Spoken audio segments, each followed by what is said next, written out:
Hey everyone, welcome to the next video in the free workshop to turn your FMCG startup into an industry leader. And before we get started, a bit about me. My name is Rishabh Jain, founder of Confetti Design Studio, where we work with small to mid-stage FMCG startups and turn them into an industry leader with more than 100 crores in revenue. And the way we do this is through better products, better marketing, and better messaging. Now, why is all of this for free? Because I'm on a mission that as long as you have a great product, I will do anything in my capacity to make sure that you turn into an industry leader. In this video series, there will be around 10 to 11 videos, all of them combined within 60 minutes so that even a busy founder like yourself can do it. So no excuses, with one single aim, which is to turn you into an industry leader. This video will cover product validation. So far, we've understood the FMCG rut, what pulls all of these startups down, makes them unsuccessful, as well as how do we get out of it through the rut reversal. And in this video, we'll talk about product validation, one of the most important steps to get out of the FMCG rut. Starting with product validation, it's a bit of one of those concepts, which people have complicated a lot more than what it's supposed to be. And in this video series, I'll try to simplify it and primarily tell you two things that you can do. First is you can improve your offering. You can improve your offering, your product, whatever commodity that you're selling. Or you can call out your competitors wherever they're falling short. In a nutshell, those are the only two options which you have. There's no third option. Now, this framework that you see right here, this two-layer framework, is something which we use internally for our clients to help them improve their offering and call out competitors. So it's starting with a theoretical layer where you understand your products and your competitor, and then using a process called user journey mapping, we move on to the practical layer in which we study what's working that we can keep, what's not working that we can improve, what is something which our competitor is lacking, which we can call them out on. So let's start with layer one, the theoretical layer. Now, at this stage, whenever you're doing your qualitative or quantitative analysis, your plan is you have to get feedback around certain things about your product and your competitor's product. What is it that they like? Why do they like a certain thing? What are certain challenges which they face when they're using your products? As well as why did they buy it in the first place? Or did someone else get this particular product for them? Now, these are some questions which might seem pretty simple from the surface level, but I've seen several founders go out in the market and do user research. And the only questions and the surface level stuff that they ask is, okay, do you like it or not? Or what can be done to improve it?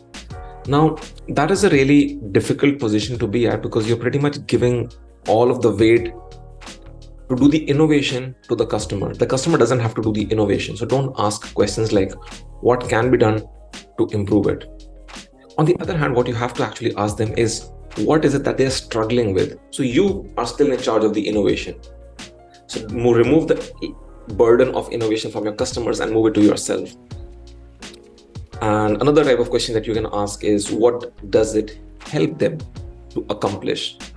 Now, this is a slightly higher level question. For example, it does not mean why do they use it?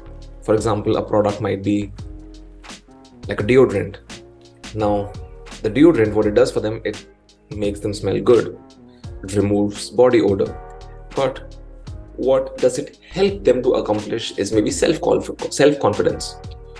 Or it allows them to go to the gym without worrying too much about their body odor or their smell, and makes them feel that, okay, that removal of tension, that, okay, I'm self-conscious, I'm underconfident. So it removes all of those things. So here you have to ask all of these things. Why do they buy the certain product? As well as what does it help them accomplish on the next level? Now, of course, you have to do these activities with your brand as well as your competitor to understand what is the disparity between the two. Now, in this one, the best part is your customer, whenever you're researching, they should not know which brand is it that you're supporting.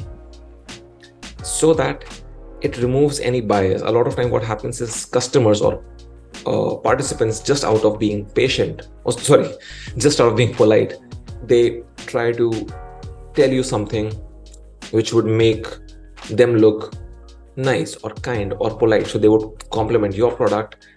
We don't want that to happen. We want their honest feedback. So at this stage, make sure that they don't know which product belongs to you, so that there is no bias, no personal or customer bias from that standpoint. And again, you can repeat this for multiple competitors to have a more objective grasp of what is working, what is not working. Now, once you have understood the theoretical level stuff, now we have to move to layer 2. And if you remember the diagram, layer 2 starts with user journey run through. Now, what that means is you have to do something called a user journey map, which is a step-by-step breakdown of all the actions which the customer has to perform to avail the benefits of your product, so that at each step you can understand, okay, what is going right and what is going wrong, so that you can retain what is right and improve or innovate on what is going wrong. Now, of course, you can do this for your product as well as for your competitors, so you can improve your offering by understanding where your competitor is going wrong. And this is one of the most powerful thing which I have done in my career, and something which I haven't talked a lot about. So this time it will also give me an opportunity to give you an example of what this might look like. So for an example, let's say your product is coffee. Now, I'm a huge coffee fan as well. Now, so this example is pretty much based on my real life experiences. So let's break down the complete journey of buying this product and availing the benefits. So step 1 would be going to the grocery store to buy instant coffee. Bring the glass jar at home, put a spoonful of coffee in a cup, put hot water, close the jar and store it in a cupboard, and enjoy the cup of coffee. So this becomes your simple user journey map. Now again, you can go into several layers into this as well, but we're just taking the first coffee experience which a person has. Now the plan is to look for the scope of innovation within this journey. So let's say throughout this process, we realize that, okay, these are the 2 steps at which customers struggle the most, because they might not know how much coffee is going in, or sometimes the coffee is a bit too much and the taste gets bitter. So what you have to do, you have to actually get somebody to take you through the complete user journey, just like they would normally do a certain activity. So get somebody, ask them to, take you through the complete journey, and you can actually record them. You can video record them as they make the cup of coffee, and you can identify what struggles do they have. For example, again, this is just for this scenario. Let's say you're recording them and you realize they're hesitating while measuring the amount of coffee they have to put in. So you're like, okay, this is a pain point. This is something which I can improve on. And this should be the light bulb moment, because now you don't have to look at anything else. These 2 steps is what you have to improve on. Now, an innovation which can be done to improve this is instant coffee cubes, where each cube of instant coffee makes the perfect cup. So you don't have to measure anything. So just like you have those sugar cubes, imagine if somebody had instant coffee cubes. So this is where that scope of innovation comes into the picture, and you pretty much have a new product completely without having to do anything crazy. You don't have to be a scientist to think of all of these ideas.